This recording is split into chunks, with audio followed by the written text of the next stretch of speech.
Hey everyone, Zane with you, and today we'll show you how to remove Made with Gamma watermark from your presentation by using Canva.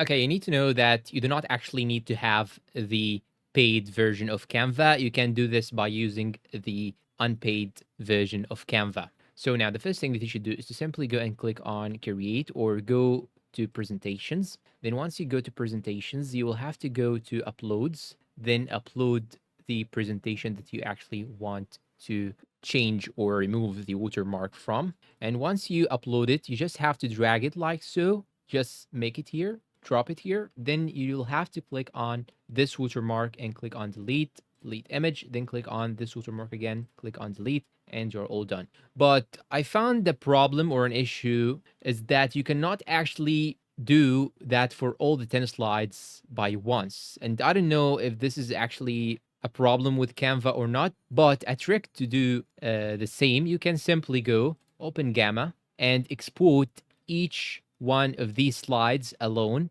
And once you export each one of these slides alone, you can simply go back and open Canva and upload all the 10 slides as 10 presentations and do the same process for all the 10 slides. And if you guys have any solution to this problem so that I can do it by only one click, please type it down below in the comments. And thank you for watching and share the knowledge. And for now, see you in a new tutorial.